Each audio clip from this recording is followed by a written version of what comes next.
Bonjour à tous et bienvenue sur ma chaîne Pixel et Vecteur. Aujourd'hui, on va parler de Lightroom classique et je vais vous montrer quelque chose qui a à voir avec les paramètres prédéfinis et l'historique. Alors donc au départ, j'étais dans ma bibliothèque, j'ai pris une image ici, celle-là, et je suis passé en module de développement. J'ai mon image qui apparaît en grand. Et donc l'idée c'est que je voudrais voir un peu ce qu'elle pourrait donner autrement que comme elle est là, c'est-à-dire avec la couleur normale. Donc je vais dire que je vais aller cliquer sur le petit bouton YY pour avoir un avant et un après. Et je vais essayer de voir si je pourrais pas travailler sur les paramètres prédéfinis, cliquer sur les objets ici, là, pour pouvoir, vous voyez, en prendre là et me dire, voilà, je pourrais voir un petit peu qu'est-ce qui se passe. Vous voyez, je vais avoir un avant et un après. Alors, effectivement, je peux glisser comme ça le curseur et ça me permet comme ça d'avoir une idée. Mais, en fait, pour que mon astuce marche, il faut pas faire comme ça. Alors, premièrement, ce que je voudrais aussi vous montrer, c'est que, vous voyez, la liste des paramètres prédéfinis, c'est beaucoup étoffé avec les diverses mises à jour de Lightroom classique. Et puis, en fait, il y a des pré-réglages qui sont toujours présents, mais qu'on ne voit pas ici. Donc, il y en a beaucoup qui m'intéressent pas, puis il y en a d'autres que j'aimerais bien retrouver, mais que je n'ai plus. Donc, on va voir comment on peut arranger ça à tout moment. Hein. Il y a absolument rien n'est destructif là-dedans. Je vais aller dans le petit plus ici. Je vais lui demander de gérer les paramètres prédéfinis. Vous voyez qu'ici, j'ai une liste avec tous les paramètres là, et en bas, vous voyez, il y a des paramètres qui ne sont pas cochés, qui s'appellent classiques, et qui sont, en fait, ceux-là que je voudrais vous montrer. Alors, ce qu'on va faire pour que, vous voyez, on va garder les paramètres prédéfinis de l'utilisateur, ça c'est moi, et puis, je vais enlever tout cela, voilà. Bon, personnellement, je suis pas fan des paramètres prédéfinis, et notamment de ceux-là, donc je vais vraiment les enlever. Je les jette pas, hein, encore une fois. Je ne fais simplement que les masquer, je pourrais les remettre à tout moment. Et puis, je vais aller prendre, les classiques.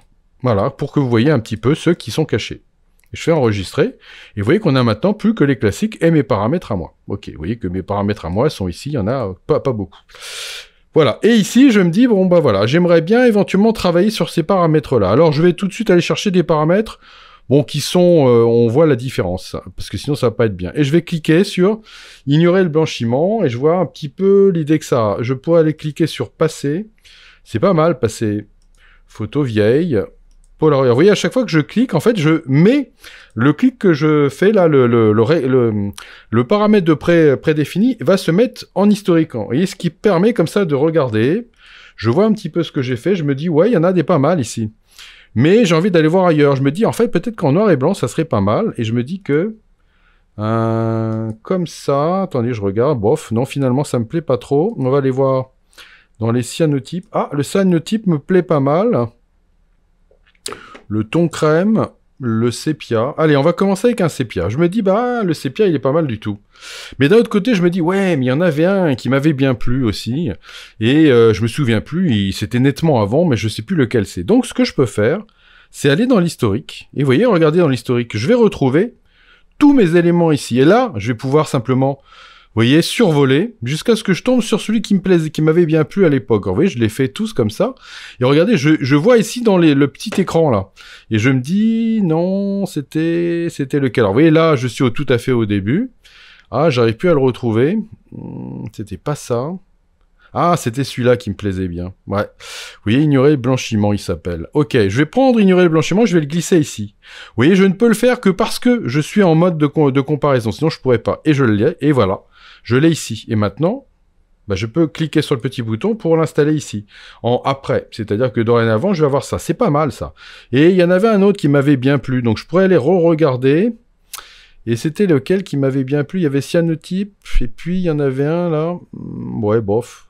Ah oui, il y avait ton froid. Donc, je vais prendre ici, je vais mettre ton froid. Vous voyez, je vais voir la différence qu'il y a entre les deux. Et au final, je vais me dire, non, finalement, je préfère celui-là. Ok. Eh ben, je vais cliquer sur ce bouton-là. Et voilà. Mon effet est là, et voilà. Et je peux aller maintenant dans les réglages, évidemment, et continuer de changer. Vous voyez qu'il y a déjà le pré-réglage, ce n'est rien d'autre que un enregistrement de tous ces curseurs ici qui ont été travaillés déjà avant. Et vous voyez que je peux revenir là, ou éventuellement, je peux aussi cliquer sur réinitialiser, et tac, voilà, je reviens à mon image de départ. Voilà. Donc vous voyez que ce qui est intéressant avec l'historique, c'est qu'une fois que vous avez commencé à travailler, vous pouvez vous dire « Ah, j'aimerais bien revenir ».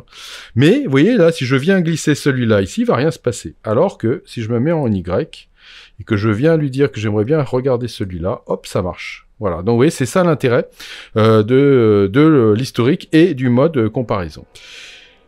Eh bien, j'espère que ça pourra vous servir, et je vous dis à bientôt pour de nouvelles aventures sur Pixel et Vecteur.